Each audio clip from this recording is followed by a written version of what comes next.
একটা কথা মনে রাখো, যে ঠকে সে কাঁদে, এমনকি যে ঠকায় সেও কাঁদে। পার্থক্যটা শুধু দুদিন আগে আর পরে। বন্ধুরা, পার্ট 1-এ আমরা দেখেছিলাম কিভাবে অবিশ্বাসের বিষ অনিক আর মেঘলার জীবনকে বিষিয়ে তুলেছে। এবার চলুন আমরা গল্পের সেই অংশে প্রবেশ করি যা দেখার জন্য আপনারা অধীর আগ্রহে অপেক্ষা করছেন। হ্যাঁ বন্ধুরা, আমি কথা বলছি মেঘলার সেই অভাবনীয় পরিবর্তন এবং অনিকের সাজানো সাম্রাজ্যের পতনের সূচনা নিয়ে। আপনারা যারা ভাবছেন মেঘলা কেবল কান্নাকাটি করেই তার দিন পার করবে, তারা বোধহয় মেঘলাকে চিনতে ভুল করছেন। কারণ মেঘলা যখন তার নীরবতা ভাঙবে, তখন পুরো শহরের আকাশ বাতাস প্রকম্পিত হবে। তবে আলোচনার গভীরে যাওয়ার আগে আপনাদের কাছে আমার কি বিশেষ প্রশ্ন। আপনারা কি মনে করেন অনিকের এই যে অধপতন, এর জন্য মেঘলার অতিরিক্ত ক্ষমাশীল হওয়া দায়ী, নাকি অনিকের ভেতরের লোভ তাকে এই অন্ধকারের পথে ঠেলে দিয়েছে? আপনাদের মূল্যবান মতামত কমেন্টে জানান। আর যারা এখনো পার্ট 1 দেখেননি, তারা ভিডিওটি শেষ করে অবশ্যই দেখে নেবেন। এখন চলুন দেখা যাক পরিস্থিতির চাপে পড়ে মেঘলা কিভাবে তার ভয়ঙ্কর অথচ রাজকীয় রূপ ধারণ করল। মেঘলার সেই রাজকীয় পরিবর্তন। বন্ধুরা, 18তম এবং 19তম পর্বে সেই দৃশ্যটির কথা ভাবুন তো। মেঘলা যখন বৃষ্টি আর অনিকের অপমানিত বাড়ি থেকে এক বস্ত্রে রাস্তায় এসে দাঁড়িয়েছিল, তখন মনে হয়েছিল সব শেষ। কিন্তু না, আকাশের বিদ্যুৎ চমকানোর সাথে সাথে সেই রাজকীয় ব্ল্যাক লিমোজিন এবং ডজনখানিক বডিগার্ডের আগমন, এটা স্রেফ কোনো নাটকীয় দৃশ্য নয়, এটা ছিল অনিকের পরাজয়ের এক বিশাল ঘোষণা। সেই দামি স্যুটে থাকা লোকটির নতমস্তকে বলা একটি মাত্র শব্দ, ম্যাডাম, আপনাকে নিতে এসেছি, পুরো গল্পের মোড় 180 ডিগ্রি ঘুরিয়ে দিয়েছে। মেঘলা আসলে কোনো অনাথ আশ্রমে বড় হওয়া মেয়ে নয়, সে হচ্ছে দেশের শীর্ষস্থানীয় মাল্টিন্যাশনাল কোম্পানি এসকে গ্রুপের একমাত্র উত্তরাধিকারী। তার বাবা তাকে পরিস্থিতির সাথে লড়াই করতে শিখিয়েছিলেন বলেই সে সাধারণের ছদ্মবেশে অনিকের মতো একজন সাধারণ মানুষকে ভালোবেসেছিল। সে চেয়েছিল সত্যিকারের ভালোবাসা পেতে, কিন্তু অনিক তাকে দিয়েছে কেবল ধোঁকা আর বঞ্চনা। এখন মেঘলার হাতে যখন সেই ব্ল্যাক গোল্ড কার্ড এবং অসীম ক্ষমতা, তখন অনিকের মতো ভাড়াটি রাজপুত্রদের কপালে যে কি ভয়ঙ্কর দুর্দিন অপেক্ষা করছে, তা ভাবলেই শিউরে উঠতে হয়। মেঘলা এখন আর কান্নাকাটি করা সেই মেয়ে। কথায় আছে, সিংহে যখন চুপ থাকে তখন গাধারাও মনে করে তারা বনের রাজা হয়ে গেছে, কিন্তু যখন সেই সিংহে গর্জে ওঠে তখন পুরো জঙ্গল থর থর করে কাঁপে। হ্যালো ভিউয়ার্স, আপনারা যারা গরিবগড়ের রাজপুত্র নাটকের নিয়মিত দর্শক, তারা তৈরি হয়ে যান, কারণ 16-17তম পর্বে অনিক যে পাপের বীজ বপন করেছিল, 19তম পর্বে মেঘলা তার সেই বিষ বৃক্ষ উপড়ে ফেলার সূচনা করেছে। আজকে এই বিশেষ ভিডিওতে আমরা বিশ্লেষণ করব কিভাবে একটি অফিস পিয়ন পরিচয় থেকে মেঘলা হয়ে উঠল এম্পায়ার কুইন, আর অনিকের সাজানো জান্নাত কিভাবে শ্মশানে পরিণত হতে যাচ্ছে। একদম শেষ পর্বে দেখুন, কারণ 19তম পর্বে এমন এক লিকড ইনফরমেশন দেবে যা শুনে আপনার পায়ের নিচ থেকে মাটি সরে যাবে। অপমানের সেই কালো চিত্র ও অনিকের নৈতিত্ব মৃত্যু। আপনারা যারা অনিকের ব্যবহার দেখেছেন, তারা রক্ত কি মাথায় চড়েনি? অনিক শুধু মেঘলাকে ঠকায়নি, সে মানবতার মুখে চুলকানি দিয়েছে। বৃষ্টির সামনে দাঁড়িয়ে নিজের স্ত্রীকে যখন সে নিচু জাতের কর্মচারী বলে পরিচয় দিল, তখন সে আসলে মেঘলাকে নয়, বরং নিজের ভাগ্যকেই কবর দিচ্ছিল।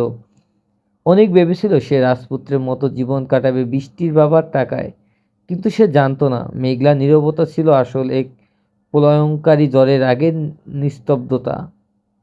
মেঘলা সেই রাতে কেঁদেছিল ঠিকই, কিন্তু সেই চোখের জল এখন হয়ে উঠেছে তপ্ত লাভা। অনিকের এই চরম বিশ্বাসঘাতকতা প্রমাণ করে যে কিছু মানুষ সাফল্যের জন্য নিজের আত্মাকেও শয়তানের কাছে বন্ধক রাখতে পারে, কিন্তু শয়তান যখন তার পাওনা বুঝে নিতে আসে, তখন পালানোর আর পথ থাকে না। যে স্ত্রী তাকে শূন্য থেকে শিখরে পৌঁছে দিল, তাকেই অস্বীকার করা অনিকের জীবনের সবথেকে বড় ভুল ছিল। এই গল্পে সবথেকে ডার্ক হর্স বা রহস্যময় চরিত্র হল রাতুল। ভিউয়ার্স, আপনারা কি খেয়াল করেছেন রাতুলের হাসিটা? সে কি শুধু বৃষ্টির বন্ধু, নাকি শুরু থেকেই জানতো মেঘলার আসল পরিচয়? রাতুল যেভাবে অত্যন্ত ঠান্ডা মাথায় অনিকের বিয়ের অকাট্য প্রমাণগুলো বৃষ্টির বেডরুমে সারপ্রাইজ গিফট হিসেবে রেখে আসলো, সেটা কোনো সাধারণ প্রতিশোধ নয়। এটা ছিল অনিকের তৈরি মিথ্যার দুর্গে এক ভয়াবহ সার্জিক্যাল স্ট্রাইক। বৃষ্টির জন্য আমরা একদিকে দিয়ে মায়া হয়, সে ভালোবেসে এক অজগরকে গলায় জড়িয়েছিল, কিন্তু যখন সে দেখল তার আদর্শ স্বামী আসলে এক চরম দড়িবাজ এবং তার আসল স্ত্রী সেই মেঘলা, যাকে সে তুচ্ছ-তাচ্ছিল্য করে দুপুরে বাসি খাবার খেতে দিত, তখন বৃষ্টির ভেতরে সেই দয়া মুহূর্তের ঘৃণায় রূপান্তরিত হয়েছে। আগামী ১৯তম পর্বে আমরা দেখব বৃষ্টির হাতেই শুরু হবে অনিকের সাম্রাজ্যের প্রথম পতন। মনে রাখবেন, একজন নারী যখন প্রতারিত হয় তখন সে ধ্বংসাত্মক হয়ে উঠতে পারে। ভিউয়ার্স, এবার সেই দৃশ্যের কথা ভাবুন যা আমাদের সবার গায়ের লোম খাড়া করে দিয়েছে। মেঘলার যখন বৃষ্টি আর অনিকের অপমানিত বাড়ি থেকে এক বস্ত্রে রাস্তায় এসে দাঁড়িয়েছিল, তখন মনে হয়েছিল সব শেষ। কিন্তু না, আকাশের বিদ্যুৎ চমকানোর সাথে সাথে সেই রাজকীয় ব্ল্যাক লিমুজিন এবং ডজন খানেক বডিগার্ডের আগমন। এটা স্প্রেও কোনো দৃশ্য নয়, এটা ছিল অনিকের পরাজয়ের অফিসিয়াল ঘোষণা। সেই দামি স্যুটে থাকা লোকটি নতমস্তে বলা একটি মাত্র শব্দ, ম্যাডাম, আপনাকে নিতে এসেছি, পুরো গল্পের মোড়ে ১৮০ ডিগ্রি ঘুরিয়ে দিয়েছে। মেঘলা কোনো অনাথ আশ্রমে বড় হওয়া মেয়ে নয়, সে হচ্ছে দেশের শীর্ষস্থানীয় মাল্টিন্যাশনাল কোম্পানির এসকে গ্রুপের একমাত্র উত্তরাধিকারী। তার বাবা তাকে পরিস্থিতির সাথে লড়াই করতে শিখিয়েছিলেন, তাই সে সাধারণের ছদ্মবেশে ছিল। কিন্তু এখন তার হাতে যখন সেই ব্ল্যাক গোল্ড কার্ড এবং অসীম ক্ষমতা, তখন অনিকের মতো বারাটে রাজপুত্রের কপালে যে কি আছে তা ভাবলেই শিউরে উঠতে হয়। যারা মেঘলাকে তুচ্ছ করেছিলেন তারা এখন তার ছায়া স্পর্শ করার যোগ্যতাও হারিয়েছে। ১৯তম পর্বে হাড়হিম করা প্রেডিকশন। আপনারা হয়তো ভাবছেন মেঘলা এখনও কান্নাকাটি করবে। একদম না। আমার রিসার্চ এবং অ্যানালাইসিস অনুযায়ী ১৯তম পর্বে যা ঘটতে যাচ্ছে তা শুনলে আপনি শিউরে উঠবেন। বেডরুমের সেই মহাপ্রলয়। অনিক তার কোম্পানির নতুন ইনভেস্টরের সাথে দেখা করতে গিয়ে দেখবে সেই ইনভেস্টর আর কেউ নয়, স্বয়ং মেঘলা। মেঘলা ডেস্কটপ থেকে অনিকের টার্মিনেশন লেটার ছুঁড়ে মারবে এবং বলবে, তুমি আমাকে পিয়ন বলেছিলে না? আজ থেকে আমার অফিসের টয়লেট পরিষ্কার চাকরিটাও তোমার যোগ্যতা নয়। তুমি তো সেই মানুষ যে নিজের পরিচয় বিক্রি করে বড়লোক হতে চেয়েছিলে।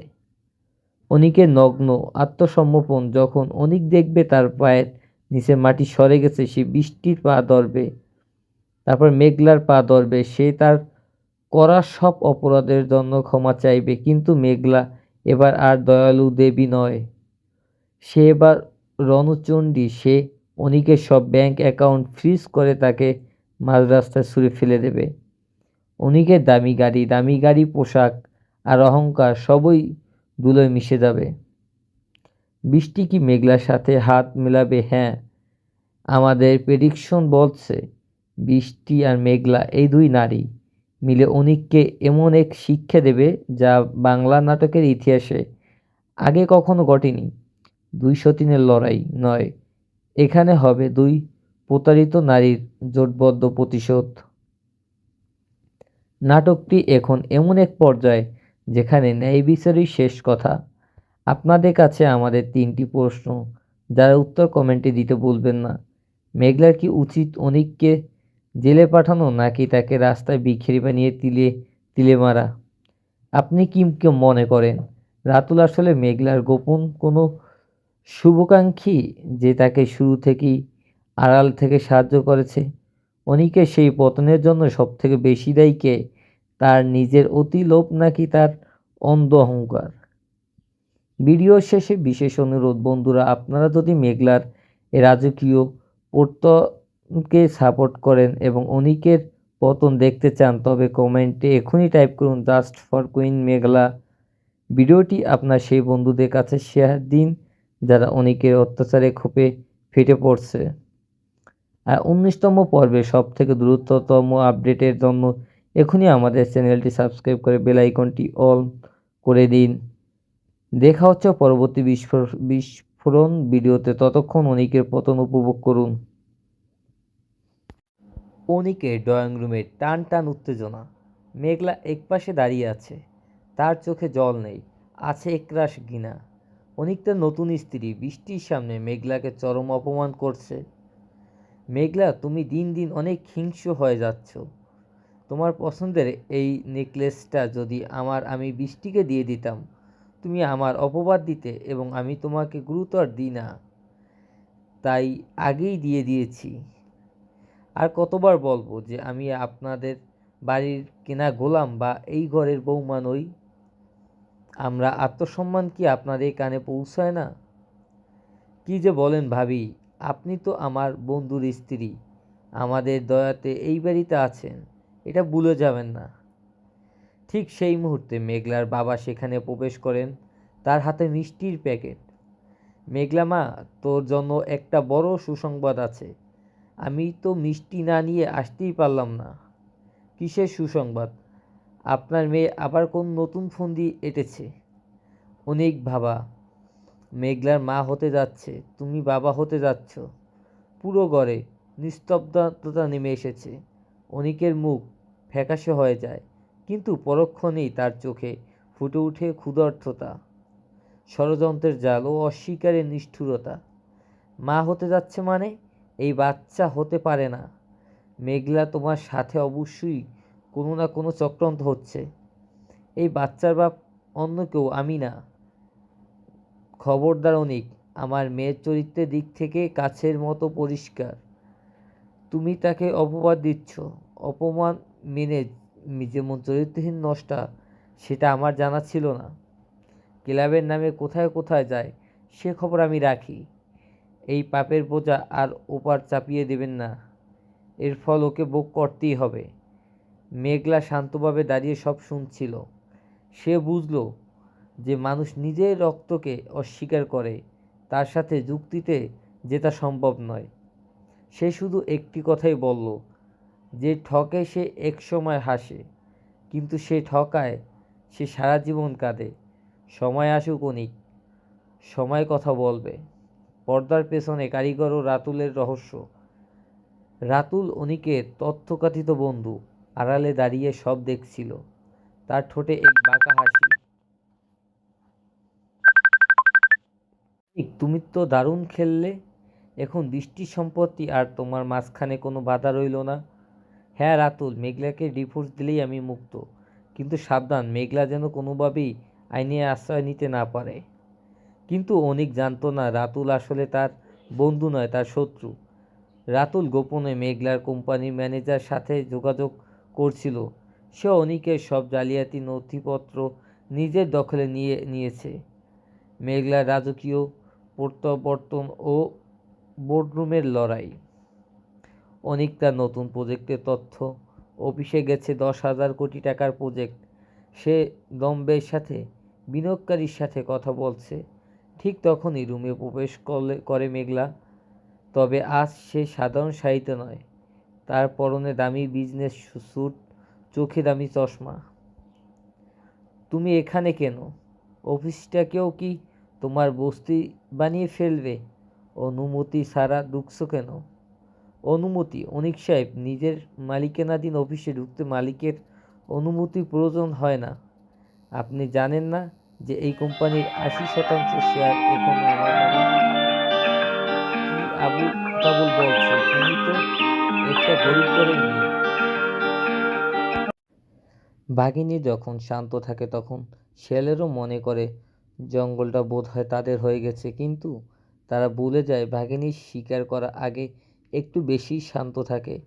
হ্যালো, গরিব ঘরের রাজপুত্র নাটকের উন্মোদন এখন তুঙ্গে। আপনারা যারা গত এপিসোডের অনিকের চরম দৃষ্টতা আর মেঘলার চোখের জল দেখে ক্ষোভে ফেটে পড়েছিলেন, তাদের জন্য আজকে ভিডিওটি হতে যাচ্ছে একটি মহাবিস্ফোরণ। 19তম পর্বে মেঘলার যেভাবে তার তাসের ঘর উল্টে দিয়েছে, তা দেখে আপনিও বলতে বাধ্য হবেন, একেই বলে রাজকীয় প্রতিশোধ। আজকের বিশেষ বিশ্লেষণে আমরা দেখব অনিকের সাজানো সাম্রাজ্য কীভাবে মুহূর্তের তাসের ঘরের মতো ভেঙে পড়ে। ভিডিওটি শেষ পর্যন্ত দেখুন, কারণ শেষে থাকছে 19তম পর্বের এমন এক লিকড ইনফরমেশন যা ইন্টারনেটে আর কোথাও পাবেন না। আপনারা কি দেখছেন অনিক কতটা নিচে নামতে পারে? বৃষ্টির বাবার অগাধ সম্পত্তির লোভে সে নিজের স্ত্রীকে যে ভাষায় অপমান করেছে তা কোনো সুস্থ মানুষের কাজ হতে পারে না। মেঘলাকে রাস্তায় মেয়ে কিংবা নিচু জাতের কর্মচারী বলে সে আসলে মেঘলাকে না, বরং নিজের অস্তিত্বকেই কলঙ্কিত করেছে। অনিক ভেবেছিল সে টাকার জোরে সব কিনে নেবে, কিন্তু সে জানতো না মেঘলা যে এতদিন মুখ বুজে সব সহ্য করেছিল তা ছিল আসল এক প্রলয়ঙ্কারী জ্বরের আগের নিস্তব্ধতা। বৃষ্টির সামনে অনিক যে নাটক সাজিয়েছিল সেই নাটকের বর্ণিকা আজ মেঘলার হাতেই নামতে যাচ্ছে। অনিক সাফল্যর চূড়ায় উঠতে গিয়ে নিজের নীতি আর নৈতিকতা শয়তানের কাছে বন্ধক দিয়েছিল। কিন্তু মনে রাখবেন ভিউয়ার্স, পাপের গড়া যখন পূর্ণ হয় তখন পালানোর আর কোনো চোর পথ থাকে না। যে মেঘলার হাত ধরে যে জিরো থেকে হিরো হয়েছিল সেই হাত আজ থেকে অস্ত করে ছুঁড়ে ফেলার জন্য তৈরি। এই গল্পে আসল মাস্টারমাইন্ড বা ডার্ক হর্সকে জানাবেন সে হলো রাতুল। অনেকেই ভাবছেন রাতুল বুঝি একজন সাধারণ বন্ধু, কিন্তু রাতুলের সেই রহস্যময় হাসি আর ঠান্ডা মাথার পরিকল্পনা কি ইঙ্গিত দিচ্ছে? রাতুল যেভাবে অত্যন্ত কৌশলের অনিক আর মেঘলার বিয়ের গোপন দলিলপত্র বৃষ্টির হাতে পৌঁছে দিল, সেটা কোনো কাকতালীয় ঘটনা নয়। এটা ছিল অনিকের তৈরি মিথ্য দুর্গ, এক ভয়াবহ সার্জিক্যাল স্ট্রাইক। বৃষ্টির জন্য আমার এদিক দিয়ে মায়া হয়। সে ভালোবেসে এক বিষধর সাপকে গলায় জড়িয়েছিল, কিন্তু 19তম পর্বে যখন সে দেখল তার আদর্শ স্বামী আসলে এক চরম জোচ্চোর এবং তার আসল স্ত্রী সেই মেঘলা যাকে সে ঘরের পিয়ন বানিয়ে বসিয়ে খাবার খেতে দিত, তখন বৃষ্টির ভেতরেও সেই দয়া মুহূর্তে এক ভয়ঙ্কর প্রতিহিংসায় রূপান্তরিত হয়েছে। বৃষ্টি এই জেগে ওঠা আসলে অনিকের সাম্রাজ্য দহনের প্রথম। ভিউয়ার্স, সেই দৃশ্যটার কথা মনে করুন তো। মেঘলা যখন বৃষ্টি আর অনিকের বাড়ি থেকে এক বস্ত্রে বেরিয়ে রাস্তায় এসে দাঁড়ালো, তখন আমরা ভেবেছিলাম সব শেষ, কিন্তু না। মেঘের গর্জনের সাথে সাথে সেই রাজকীয় ব্ল্যাক লিমুজিন আর একঝাঁক প্রোটোকল অফিসের আগমন আমাদের গায়ের লোম খাড়া করে দিয়েছে। সেদিন সেই দামি স্যুট থাকা লোকটি নর্ম বলা, ম্যাডাম, পুরো শহর আপনার আদেশের অপেক্ষায়। এই একটি বাক্যই পুরো দৃশ্যপাট 180 ডিগ্রি ঘুরে গেছে। মেঘলা কোনো সাধারণ বা অনাথ মেয়ে নয়, সে হচ্ছে এশিয়ার অন্যতম শীর্ষ মাল্টিনেশনাল কোম্পানির শালিমার বিল্ডার্সের এসকে গ্রুপের একমাত্র উত্তরাধিকারী। তার বাবা তাকে পরিস্থিতির সাথে লড়াই করতে শিখিয়েছিলেন বলেই সে ছদ্মবেশে ছিল, কিন্তু এখন তার হাতে যখন সেই অসীম ক্ষমতার ব্লক গোল্ড কার্ড, তখন অনিকের মতো বারাটে রাজপুতের কপালে সে কি শনিয়াছে তা ভাবলেই শিউরে উঠতে হয়। আপনারা কি ভাবছেন মেঘলা এখন ঘরে বসে কাঁদবে? একদম না। আমাদের ইনসাইডার সোর্স থেকে পাওয়া 19তম পর্বে 4টি মেগা তথ্য আপনার হোশ উড়িয়ে দেবে। বোর্ডরুমের সেই মহাপ্রলয়, অনিক তার কোম্পানির নতুন ইনভেস্টরের সাথে দেখা করতে গিয়ে দেখবে সেই চেয়ারে বসে আছে স্বয়ং মেঘলা। মেঘলা তার মুখের ওপর টার্মিনেশন লেটার ছুরি মারবে এবং ঠান্ডা গলায় বলবে যে মেঘলাকে তুমি পিয়ন বলেছিল সেই মেঘলাই এখন তোমার মালিক। বৃষ্টির চূড়ান্ত পদক্ষেপ, বৃষ্টি শুধু অনিককে বাড়ি থেকেই বের করবে না, বরং মেঘলার সাথে হাত মিলিয়ে অনিকের সব জালিয়াতি পুলিশের হাতে তুলে দেবে। 2 সতীনের লড়াই নয়, এখানে হবে 2 শোষিত নারী এক হওয়া। অনিক যখন মেঘলার সন্তানের পিতৃত্ব অস্বীকার করতে চাইবে, তখন মেঘলা তাকে আদালতে কাঠগড়ায় দাঁড় করাবে। ডিএনএ টেস্টের মাধ্যমে অনিকের সব মুখোশ খুলে যাবে এবং তার জেল নিশ্চিত হবে। মাত্র 24 ঘন্টার ব্যবধানে অনিকের সব ব্যাংক অ্যাকাউন্ট ফ্রিজ করা হবে। তার দামি গাড়ি, দামি ফ্ল্যাট আর দামি সুগন্ধি সব কেড়ে নিয়ে তাকে সেই রাস্তাতেই ছুঁড়ে ফেলা হবে যেখান থেকে মেঘলা তাকে তুলে এনেছিল। নাটকটি এখন এমন এক মোড়ে দাঁড়িয়ে যেখানে আপনারাই পারেন মেঘলার বিচার নিশ্চিত করতে। আপনাদের কাছে আমার 3টি প্রশ্ন: মেঘলা কি উচিত অনিককে ক্ষমা করে দেওয়া, নাকি তাকে রাস্তায় ভিখারি বানিয়ে তিলে তিলে মারে দেওয়া উচিত? রাতুল কি মেঘলার সাথে কোনো গোপন চুক্তিতে আবদ্ধ? সে কেন মেঘলাকে সাহায্য করছে? অনিকের এই পতনের জন্য সব থেকে বেশি দায়ী কে? তার নিজের অতি লোভ নাকি বৃষ্টির অন্ধবিশ্বাস? ভিডিও শেষে বিশেষ অনুরোধ বন্ধুরা, আপনারা যদি মেঘলার এই ধামাকা প্রত্যর্পণকে সাপোর্ট করেন এবং অনিকের পতন দেখতে চান তবে এখনই কমেন্ট বক্সে টাইপ করুন just for queen for Meghla and Anik. ভিডিওটি শেয়ার দিন তাদের কাছে যারা অনিকের ব্যবহারে মনে আঘাত পেয়েছে। আর 19তম পর্বের প্রিভিউ এবং সবথেকে দ্রুত আপডেটের জন্য এখনই আমাদের চ্যানেলটি সাবস্ক্রাইব করে বেল আইকনটি অন করে দিন। দেখা হচ্ছে পরবর্তী বিস্ফোরণ ভিডিওতে। সবাই সুস্থ থাকবেন, ভালো থাকবেন।